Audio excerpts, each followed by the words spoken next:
What's going on, guys? Evan the Dark Souls enthusiast here for another Dark Souls gameplay commentary on the PlayStation 3. This is going to be a continuation of my New Game Plus series, where I just basically do a complete Let's Play of the New Game Plus stuff, occasionally editing out little deaths or errors here or there, but for the most part this is like a 95% plus unedited product of my run-through through New Game Plus, which is why sometimes you'll have to forgive my character becoming a slightly lost or getting a game over here or there, because it's just kind of something that happens when you play through Dark Souls repeatedly, is overconfidence or lack of confidence. Whatever it might be, sometimes things just don't go according to plan. But that's not really what I want to talk about today, although maybe on a related note. Today I really didn't have any sort of new Dark Souls news. I think everyone is just kind of waiting for the Prepare to Die DLC, or if you plan to pick up the game on the PC, then the Dark Souls Prepare to Die edition for PC. I'll probably be getting it on the PC and getting the DLC for both consoles, and I'll have it on the PC because I just need to get my Dark Souls nerd rage on, because clearly that's kind of my game right now. Although I have a lot of other games I really need to jump into, a lot of good games that I just haven't really given the time they deserve. And I guess that's kind of what I want to talk about today in this commentary. I've already talked about all the games that I have sitting on my shelf that I haven't touched yet. But just to reiterate that, I've got Max Payne 3, where I just finished the single player, and I've got a lot of multiplayer left to go. I've got Defense of the Ancients 2, which I'm playing like crazy, and will eventually be doing some gameplay commentaries of that. I've got Dragon's Dogma, which I may commentate eventually, maybe not. It's going to be between that or Dodo, maybe both. I'm trying to maintain like consistent 2 uploads a week. Maybe 3, but that's unlikely right now. So 2 uploads a week. Maybe 3. I don't know. We'll just see what happens. It is the summer, so I've got more time. But that'll also be part of this commentary. So yeah, got Dragon's Dogma to get through, and Far Cry 3 when it comes out, which isn't immediate. And Black Ops 2. All sorts of good games coming out that I'm going to commentate. I find that now when I go out and purchase video games, it tends to be that if I don't think I can commentate them, I don't buy them.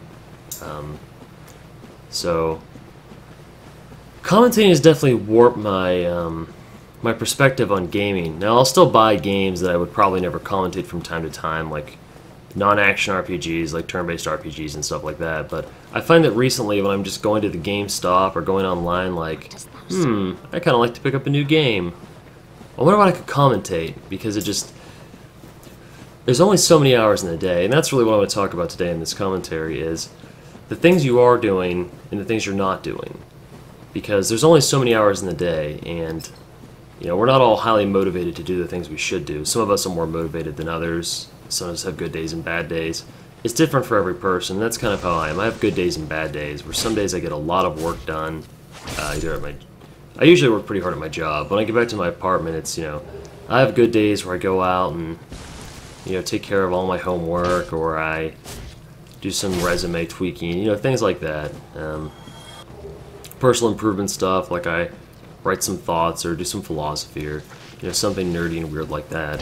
And then other days I just kind of lounge around and watch a lot of YouTube videos and play around on my MP3 player. Like, I know I'm bored, like, when I'll open up Winamp and I'll listen to a song for maybe a good, maybe the first 3 or 4 minutes, like, oh, that's a cool song. Then I go to the next song, like, I never actually finish a song. Like, that's when I know I need to go get myself engaged, and that happens a little more often than not. So I'm starting to realize there's a lot of things that, as a citizen of the United States, I'm, afforded a lot of opportunity as a middle-class citizen. So there's a lot of things that I could be doing that I'm really not, that I probably should be doing. And that list is probably endless. But you want to be in these situations where there's only so many hours in the day. There's things you want to do, things you should do, and things you don't necessarily need to do, and really, you don't really have to do, but it'd probably be a good idea versus some other things. So, and that's the funny thing about a gaming habit. It's, unless you're a professional gamer, which, very, very limited % of the population is, it really is a recreational thing. And I think there's, a lot of time, well, a lot of place in one's life for recreation. I think recreation is certainly a large part of one's existence, particularly if they're privileged enough to have free time. But it's not always particularly productive, which is why sometimes it's considered free time, recreational, throwaway time, depending on your perspective. So I'm not really talking about that so much as I talk about the things I should be doing with my recreational time. So let's just kind of knock out the day real quick. So if I work an 8-hour day at work, come home back to the apartment here. Okay, so started probably 9 o'clock. Maybe got done about a little after 5:30. You know, got back here. Might have some homework to do. That takes 2 hours, give or take. Okay, so that's kind of my thing. So probably about, if I'm doing everything as I should, which is, you know, work, school, then play, which I don't always follow that. Sometimes one trumps the other, but we'll just, for the sake of argument, assume I'm doing it correctly. Then, okay, so it's probably about 7 p.m. I can go to bed about midnight, 1 o'clock, 2 o'clock if I'm pushing it, 3 o'clock if I'm just going to be blasted, or 4 or 5 if I'm having a sleepless, restless night. So we'll round that at the average of 1 a.m. So I can stay up till 1 a.m. So 7 p.m., 8, 9, 10, 11, 12, 1. 6 hours, knock out 1 hour for eating, snacking, dinner, whatever. So now we're down to 5 hours of recreation in the day. That's pretty generous, I guess. You know, I wish I'd have more. I'd like to have, like, 12 hours a day for recreation, but we can't have everything we want. So, okay, I've got 5 hours. Let's see. It's Monday of the week. I should probably do a gameplay commentary. You know, I like to do gameplay commentary. But if I go and do commentating, it usually takes me an hour to put out even the shortest commentary, or the longest. It usually takes me to an hour and a half per commentary. So, okay, let's go do a commentary. So we do a commentary. Okay, now that's an hour and a half, say, knocked off the night. You know, so now we're at 5, now we're at 4, now we're at 3.5 with the commentary uploads and stuff. So 3.5 hours of play left in the night. Okay, well, let's go game.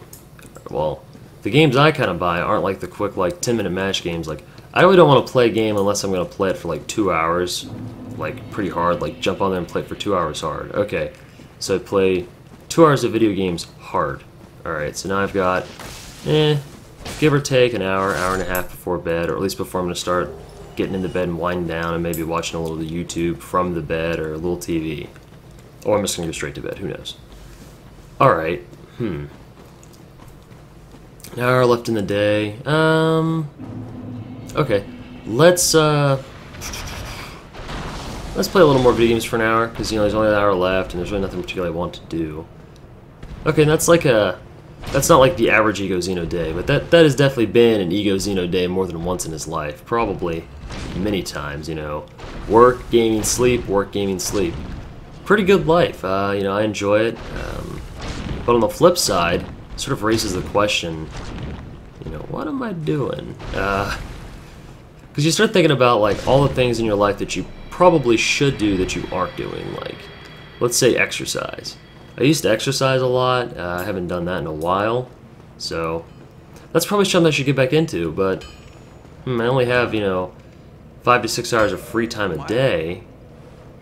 And this is sort of just the internal monologue one has with themselves, at least the one I have with myself, where I analyze what I want to do, what I should do, and what I didn't do. Because there's always, like, the follow-up day where you sit around and think about maybe some things you should have done and didn't. I'm fortunate that I'm one of those people that doesn't worry very much. I'm a pretty low worry, low panic kind of guy. Things don't usually get to me. Furthermore, I usually don't live with regrets. Like, I don't hold things against myself. I hold myself accountable, but I don't dwell on it. For every mistake I make, I'll just have to do something right later, I suppose. I'm not sure, but I guess in the long short of it, I just don't distress too much about my life. So it's just sort of a thing of, you know, I tend to err on the side of doing the recreational or, quote, optional things that I want to do. And I suppose with exercise, that shouldn't be something I want to do. That should be something I have to do. But that's another conversation entirely, because the spirit and the validity of free choice, which is up for debate in circles of intellectual thinkers and philosophers. But from my perspective, as a regular thing, I'm choosing not to exercise, or I'm choosing not to do my homework on time. Just a lot, you know, you sort of think there's a lot of things in your day that a person really should knock out, or a person really should do, and, you know, am I making good choices? Probably not. Once again, no regrets. I'm not sort of putting out this commentary to lament the things that I'm not doing, but it's definitely something to think about, and I think about gaming in general, and I wonder how people do it. Because I really enjoy gaming. Gaming's always been a big part of my life for as long as I can remember. Sometimes it's dropped off in importance, and sometimes it's gone up. But looking at it objectively, like, I have a girlfriend, so I'm a single man. Not single. Well, my girlfriend heard me say that in this commentary. The results could be disastrous, but we just won't worry about that. So, if I am, say, mid-20s, I'm a graduate student, working 2 part-time jobs, probably equates, like I said, about 8-ish hours a night of responsibility. That seems like fair, between homework or work, some combination of both, flex time in my week, on-call nights, whatever. So, that's just me. I don't have kids. I'm not married. I do have a girlfriend, but we live separately, so that affords me a lot more time for gaming. So, with that said, sorry for that little clicking noise. I was playing with a pair of tweezers. So let's say that, that item back there, I really don't think that's worth getting. That item is not valuable at all, and once you do it, the little tree guys pop out there and respawn there over and over. And they're not too hard to take out over and over, but if you're like PvPing in that area, it's better just to leave it that way. They're not going to be there for if you get invaded and you have to deal with all the tree guys. Just better not to take that item. If you're a completionist like me, you're going to be tempted to take it, but that's one of those items that I've taken so many times, and every time just easily cause more grief than progress, so I usually leave that item. But I digress back to what I was saying. So, for those of you watching the channel that live busier lives than I do, and I'm sure there's many of you, how does that work? I mean, how do you guys get your gaming habit on? Do you guys game on the weekends? Because that's something I don't do very much, because I work a night shift job, which throws off my schedule, and I wind up sleeping a lot more than I should, or I wind up not sleeping enough and not feeling well, whatever. And either way, it just screws up my my internal clock and my hours and stuff like that. So, with that said, like, do you guys just game on the weekends? Because that's something I can't do. Because I noticed that a lot of people who, have hobbies that take a significant amount of time, like, say, rock climbing or karate or whatever it might be, maybe their strategy is they just wait till the weekend, like weekend warriors kind of thing. Like, Monday through Friday, not a whole lot of fun. Then on the weekends, you live a little, or I don't know. How's that work for everybody? Because, like, I'm just thinking a game like Dark Souls, or let's take a game of Call of Duty, where most everyone's played Call of Duty or is familiar with Call of Duty. They might not love it, but it is something I think most people can relate to. So, let's take Call of Duty. It takes me, as a slightly above average player, about 24 hours, a little under, a little over, depending on how much I try to rank up on Call of Duty. But say 24 hours of me not caring about how I play and just playing Call of Duty to reach prestige. Like, it takes me 1 full day of my life to reach prestige on Call of Duty, which obviously means I played a lot of Call of Duty Black Ops, but that's another conversation entirely once again. But okay, so if you can play, say, if you're one of those people that has like a job where you work maybe 10 hours a week, or not a week, but maybe 10 hours a day, say, or maybe you have kids. That's another thing. I know that there's a lot of subscribers that aren't in their, are out of school and they have kids or a family or a wife. So that obviously has to take up like, 3 to 8 hours of the day. I don't even have children, so I don't know, but I know it could take a lot of time depending on the age of your child. So if your kids are, say, 4 or 5, like, where do you find the time to game in there? Do you just entrust them to your spouse? What if you're a single parent? Then how do you play video games? I'm just reflecting on, playing video games and doing anything, I guess, recreational is a luxury, and I recognize that. But it seems like there's a big market for this kind of thing, and I feel like a lot of people are finding time, to do luxury activities, which is a good thing. I think it's good for society. I think it's good for progress. I think a society of workaholics really won't result in any kind of forward progress that will be withstanding, lasting, or beneficial. So this isn't sort of a moral judgment so much as just a question. Like, how does that work?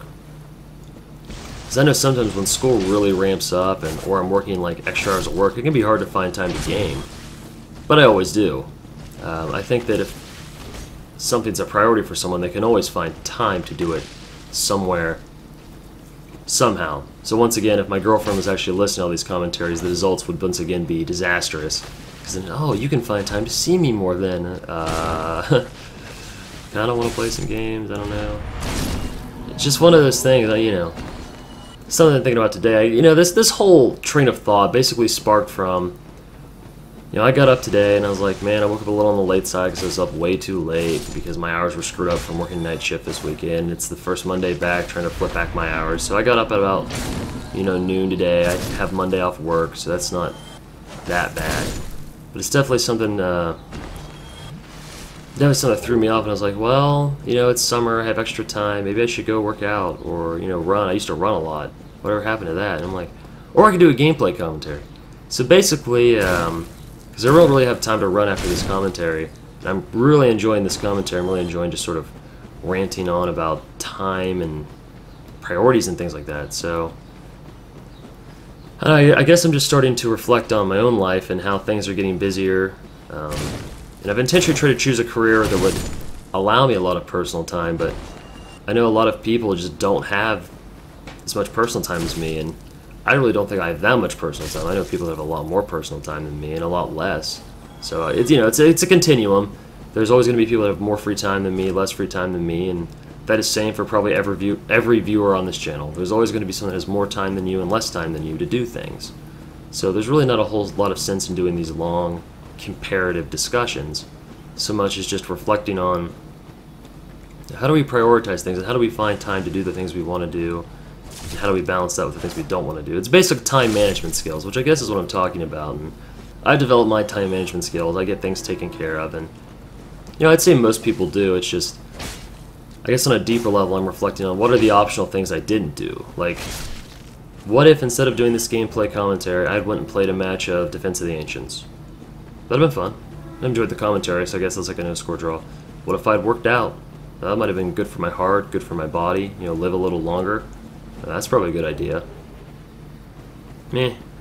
No problem, I still enjoy the gameplay commentary. No, went to work today, so I got the work done, no problem. Just all the little analysis that, you know, I realize that I don't often do. I usually just do things. Not thoughtlessly so much as I just sort of opt into something. Like, yeah, I think I'm just gonna go. Oh, and here's the Moonlight Butterfly, which is one of my favorite fights in the game. It's not particularly hard, but I think the Moonlight Butterfly is a really, really cool enemy, and it looks really cool, so it's a really cool fight and it looks really cool. Wow, that's a great vocabulary there. Let me try that one again. The Moonlight Butterfly not only looks cool, but has an awesome theme song, and let's just continue inserting hyperbole of, you know, really awesome compliments to the Moonlight Butterfly. The only problem is it just can't fight worth crap. I think it's here to look good and not do any work, you know? But, as I was saying, just sort of a chill commentary this time, guys. Didn't have anything like really new with Dark Souls, and I thought the area of the game I was going through was pretty plain and uneventful for most players. You know, nothing here that's too challenging, so I thought that'd be a good time just to sort of share the thought process. I think that goes on for, you know, I think it's a big consideration for commentaries. I know a lot of people want to get into the YouTube commentary thing. I still get a lot of messages like, what recording settings do you use, and what software equipment do you use, and there's nothing wrong with those questions, but kind of my response to that is do some research. What I mean with that is not to sound rude, but on YouTube there's about 1,000 videos out there with recording settings, rendering settings, big commentators discussing how they record, things like that, so on and so forth, how to emulate me kind of videos. And my thing is, commentating by nature is going to take a lot of time, depending on how you do it. Live comms take less time because you don't have to watch your own gameplay and go back over it. So if you're going to commentate, say, an hour of gameplay, you have to play the game for an hour, then you have to go commentate it for an hour. And once again, I reiterate, this is not a complaining, ranting video. I love commentating. I'm just kind of doing an analysis of how it works. So, you know, post-game, you record it, you upload it into your software, you do a voiceover, you might tweak your audio levels, play with it. That whole process for me, now that I'm familiar with it, counting quality control time of retakes or alterations or edits, which are becoming less frequent, I must acknowledge. Basically, Probably takes me an hour to an hour and a half to put out a commentary. If I play for 30 minutes, it'd probably take me an hour to put out, you know, a commentary. But it's kind of like you take the gameplay time and you add like 30 minutes to it, and that's kind of how long it takes me. So if I'm commentating Dark Souls, you know, I've got like, oh god, a lot of Dark Souls footage on this channel. It obviously took a lot of time to put together, and I chose to do that because I enjoy that. But a lot of people seem to want to get into the commentary thing, and it takes a lot of time. It's the kind of thing where you don't want to get into it unless you have a lot of time. And by having a lot of time, I don't mean you necessarily have a lot of time available to you, because I think you can find time to do just about anything. And here I go back on my own rule, and I'm like, I just can't leave the item. I really should have, because I'll probably never even crack that soul at this point, so it was a complete waste of time. But I kind of wanted to do the big fire inferno there, and I did, and it was fun. But as I was digressing once again, I digress once again. Clearly not doing a lot of retakes. At least not on this one. I think that that's a big consideration in anything we do, or at least it should be, and I realized that's not something I don't think I give enough consideration to, is what could I be doing instead of this? And since there's only so many hours in the day, and I think that there comes a point where everyone's busy in their life, or at least they'll perceive that they're busy. You know, how do I balance that time? You know, I'm clearly doing gameplay commentaries, and I'm going to keep doing gameplay commentaries. It's something I've committed to, and I'm willing to, you know, I guess, quote unquote, burn my time on it, spin my wheels, whatever. I enjoy it and I do it, but it's just something to think about: is what are you doing with your time, and what should you be doing with the time? What could you be doing with the time? There's considerations that at least I'm not always asking. How about you guys? Are you guys always asking? Maybe answer in the comments. I'm actually kind of interested to see how the rest of the world's doing this. Or at least my audience, if nothing else. But alright guys, that's the end of the commentary. We'll pick up next time and finish off New Londo, and maybe talk a little bit about my Four Kings trouble and my hatred for New Londo ruins. But I'll see you guys next time, and everyone take care. I hope you enjoyed this reflective commentary.